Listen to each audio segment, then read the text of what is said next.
स्वागत है आपका टीवीएस टॉक्स यूट्यूब चैनल में। हम दोबारा हाजिर हैं अनुपमा के एक नए एपिसोड के अपडेट के साथ। तो उससे पहले अगर आप हमारे इस चैनल पर नए हैं तो हमारे इस चैनल को लाइक शेयर और सब्सक्राइब करें और बेल आइकन को ज़रूर दबाएं ताकि ऐसे ही रोज़ अपडेट्स आपको सुनने को मिल सकें।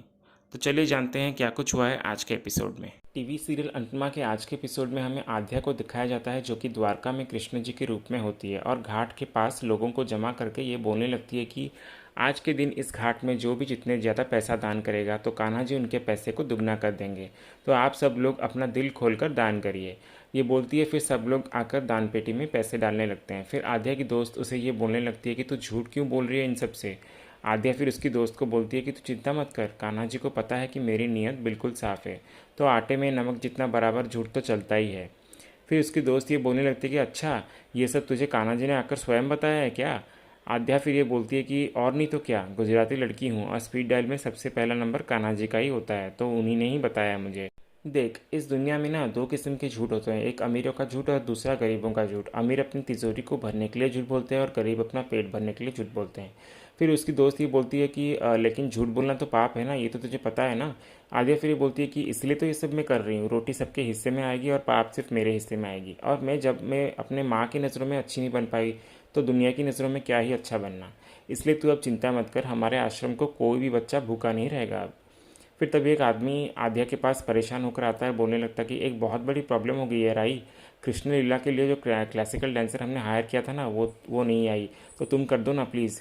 तभी क्लासिकल डांस का नाम सुनते ही आध्या को अनुपमा के साथ किए हुए डांस की याद आती है और फिर वो उस आदमी को मना कर देती है और बोलती है कि मैं नहीं करने वाली।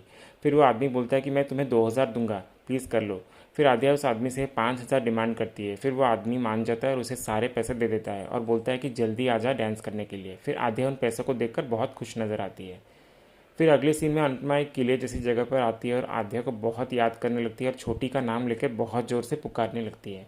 तभी हमें प्रेम को दिखाया जाता है जो कि उस आवाज़ को सुन लेता है और बोलने लगता है कि ये छोटी छोटी कौन है और जिसकी आवाज़ हवा में गूंज रही है। फिर वो लड़का प्रेम वहाँ बैंड बजाने आया हुआ होता है और फिर वो अपना बैंड बजाने लगता है। फिर उस बैंड की आवाज़ से अनुपमा डांस करने लगती है। फिर इसी बीच आध्या भी वहाँ स्टेज पर क्लासिकल डांस करने लगती है। फिर दोनों एक ही तरह के डांस अपने अपने जगह पर करने लगते हैं। फिर वो लड़का प्रेम आकर अनुपमा को नाचते हुए देखने लगता है और बोलने लगता है कि ये संगीत पे नहीं बल्कि दर्द के ताल पे नाच रही है। तभी अचानक अनुपमा डांस करते करते उसका पैर फिसल जाता है और वो पानी में गिरने ही वाली होती है, तभी प्रेम आकर उसे गिरने से बचा लेता है। फिर इसी बीच आध्या भी डांस करते करते स्टेज से नीचे गिर जाती है और फिर आध्या ये बोलने लगती है कि 5,000 का सवाल है, उठना होगा मुझे। फिर वो सारे लोगों को ये बोलती है कि आप लोग मेरे गिरने से परेशान क्यों हो गए, द्वारका तो कान्हा जी की नगरी है ना, तो यहाँ की मिट्टी को तो कान्हा जी का स्पर्श मिला है, तो इस मिट्टी में गिरना मतलब साक्षात कान्हा जी के पैरों में गिरने के बराबर है। फिर सारे लोग खुश हो जाते हैं आध्या की बातें सुनकर और आध्या फिर से डांस करने लगती है। फिर इसी बीच वो लड़का प्रेम भी अनुपमा को पूछने लगता है कि आप ठीक तो है ना। फिर अनुपमा कुछ नहीं बोलती और लड़का फिर प्रेम ये बोलता है कि आपका डांस तो कितना अच्छा था, मगर पानी पीने का तरीका थोड़ा कैजुअल था। फिर अनुपमा उस लड़के को शुक्रिया कहने लगती है। फिर वो लड़का प्रेम मजाक में अनुपमा को ये कहने लगता है कि आप तो नहा धोकर सुबह पूजा करने वाली औरतों में से हैं, तो इसलिए मैंने आपको दोबारा नहाने से बचा लिया। फिर अनुपमा उसकी बातों से बहुत हंसने लगती है और बोलने लगती है कि उम्र कम है लेकिन भाव गहरे हैं, इसलिए तो तुम्हारे संगीत में मेरे पैर अपने आप थिरकने लगे। वैसे नाम क्या है तुम्हारा। फिर वो लड़का ये बोलता है कि मेरा नाम है प्रेम। अनुपमा फिर बोलती है कि प्रेम, अच्छा लगा आपसे मिलकर, इस रिलेशनशिप और सिचुएशनशिप वाले ज़माने में प्रेम से मिलकर बहुत अच्छा लगा। प्रेम फिर ये बोलता है कि वैसे ये नाम मेरे दादाजी का है, तो आपको ये नाम थोड़ा पुराना नहीं लगता। अनुपमा फिर ये बोलती है कि परंपरा पुरानी होती है बेटा, लेकिन प्रेम तो हर युग में नया ही रहता है। प्रेम फिर ये बोलता है कि बिल्कुल सही कहा आपने। फिर प्रेम अचानक एक शायरी कहने लगता है जिसे सुनकर अनुपमा को अनुज की याद आने लगती है। अनुपमा फिर प्रेम को ये बोलती है कि ये तुमने लिखा है। प्रेम फिर ये बोलता है कि आजकल के लेटेस्ट फ़ोन में भी हिंदी टाइपिंग का कीबोर्ड होता है, मतलब कि ऐसे बोलता है, तब चुप हो जाता है। फिर अनुपमा बोलती है कि मतलब कि हमारे देश की आशा और भाषा दोनों अभी तक जीवित हैं। प्रेम फिर ये बोलता है कि बिल्कुल सही कहा आपने, तो अब आप चलिए मैं आपको दिखाता हूँ मेरा परफॉर्मेंस।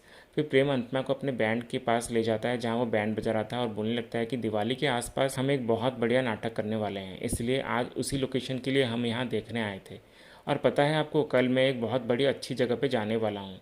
अनुपमा फिर ये पूछते कि कहाँ जाने वाले हो। प्रेम फिर ये बोलता है कि मैं द्वारका जा रहा हूँ और बोलता है कि सिर्फ मेरा नाम ही नहीं बल्कि मेरे नाटकों की थीम भी पुरानी है, अपनों से बिछड़ना और मिलना।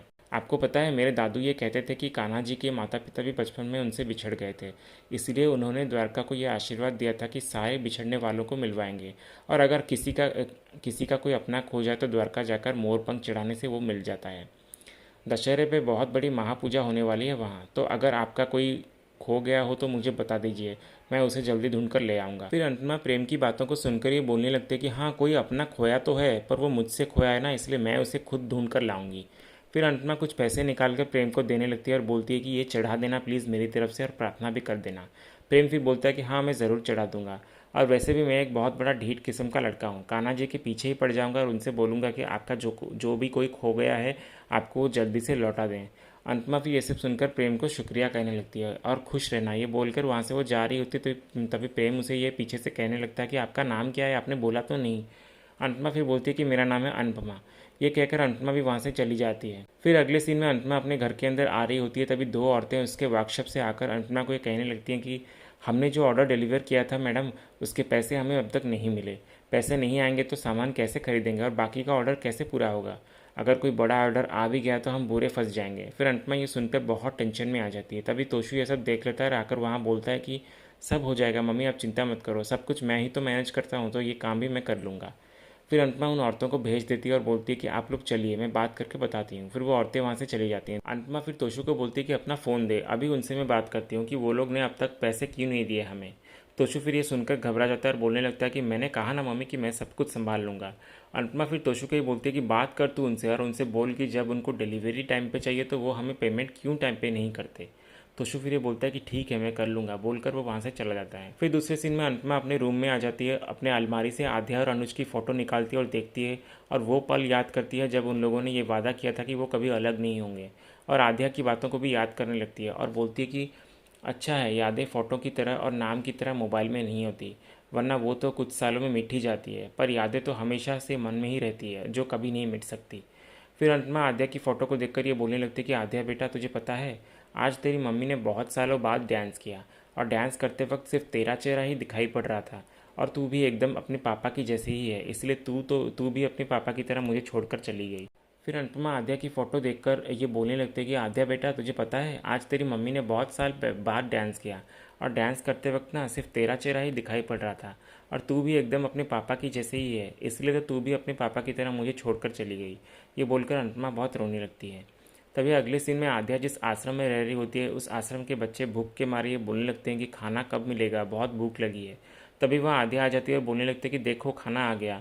फिर सारे बच्चे खाना देखकर बहुत खुश हो जाते हैं। तभी आद्या सबको खाना देने लगती है और बच्चे भी बड़े खुश होकर खाना खाने लगते हैं। फिर दूसरी ओर वह अनुपमा ये कहने लगती है कि आद्या बेटा, आसमान का सूरज ढल सकता है लेकिन एक माँ की उम्मीद का सूरज कभी नहीं ढलता, इसलिए तो अभी भी मैं पुलिस स्टेशन जाती हूँ ये पता करने के लिए कि जो रिपोर्ट मैंने तेरे लिए दर्ज करवाई थी उसका क्या हुआ। पूछताछ करने के लिए भी जाती हूँ कि मेरी आद्या का कुछ पता चला या नहीं। और अब तो तू बहुत बड़ी हो गई होगी, लेकिन ये तेरी बचपन की फ़ोटो लेकर मैं अखबार में छपवाती हूँ, इस उम्मीद से कि अभी किसी का फ़ोन आएगा कहने के लिए कि हमें आपकी आद्या के बारे में पता चल गया है। किस्मत अगर ज़िद्दी है तो तेरी ये माँ भी उससे भी ज़्यादा ज़िद्दी है, और मेरी ये ज़िद है कि मैं अपनी आद्या को ढूंढ कर ही रहूँगी। फिर दूसरी ओर वहाँ आश्रम में आद्या के अंकल उससे पूछने लगते हैं कि इतना सारा खाना तू लाई कहाँ से। आद्या फिर ये बोलती है कि अंकल, आज तो मानो जैसे कोई लॉटरी लग गई हो मेरी। तो सबसे पहले मैं उस किराने की दुकान पे गई और उसके पिछले का सारा कर्जा चुका दिया, और फिर जो पैसे बचे उससे मैं सबके लिए खाना ले आई। फिर वो बच्चे आद्या से सवाल करने लगते हैं कि दीदी, आज तो खाना जैसे तैसे मिल गया, पर कल का क्या होगा। आद्या फिर ये सुनकर टेंशन में आ जाती है और बोलने लगती है कि तुम चिंता मत करो बच्चों, अब से ऐसा कुछ भी नहीं होगा। अब से हर बच्चे के पेट में खाना होगा, कंधे पे बस्ता होगा, पैरों पे जूते होंगे और आंखों में सपने होंगे, और इसके लिए चाहे मुझे कुछ भी क्यों ना करना पड़े मैं वो करूँगी। सीरियल के अगले सीन में फिर माही अनुपमा को रोते हुए देखती है और आकर उसे ये बोलती है कि आप हमेशा ये बोलते हो ना कि आप मेरी माँ का फ्रेंड ज़्यादा हो, तो अपनी फ्रेंड से दर्द छुपाया नहीं करते। ये कहकर माही अनुपमा को गले लगा लेती है और फिर से ये बोलने लगती कि जानती हो, मैं अपने माँ के पास नहीं गई बल्कि आपके पास रही। ऑप्शन था मेरे पास, फिर भी मैं नहीं गई। पता है क्यों? अनुपमा फिर बोलती है कि क्यों? माही फिर बोलती है कि क्योंकि आप इस दुनिया की सबसे बेस्ट माँ हो। अब मैं आपकी जैसे माँ की ममता जैसी गहरी बातें तो नहीं कर सकती, पर सिंपल वर्ड्स में ये बोल सकती हूँ कि कोई भी बेटी आपकी जैसी माँ से दूर रह ही नहीं सकती। मैं नहीं रह पाई तो छोटी भी नहीं रह पाएगी, देख लेना आप। अनुपमा फिर बोलती है कि इतनी अच्छी अच्छी बातें तूने कहाँ से सीखी? माही फिर ये बोलती है कि आपसे सीखी। अनुपमा फिर ये बोलती है कि ठीक है, बहुत काम है, मुझे अभी जाना है। माही फिर ये बोलती है कि सारे काम हो गए, टेंशन मत लो, इसलिए आप आराम करो, ये बोलकर माही वहाँ से चली जाती है।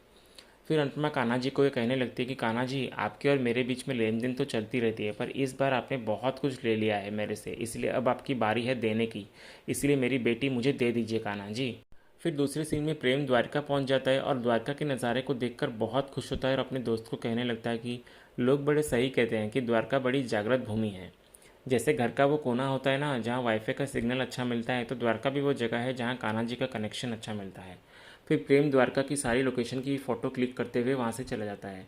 तभी आद्या भी अपने दोस्त के साथ वहीं आई हुई होती है और अपने दोस्त को ये बोलने लगती है कि कुछ तो ऐसा करना होगा कि ये रोज़ की चिंदी चोरी बंद हो और मेरे बच्चों को अच्छी लाइफ मिले। तो ये बोलकर आद्या भी वहाँ से चली जाती है। फिर तभी प्रेम लोकेशन की फ़ोटो क्लिक करते करते एकदम से घाट के पास पहुँच जाता है और पानी में उसका पैर फिसल जाता है और वो गिर जाता है।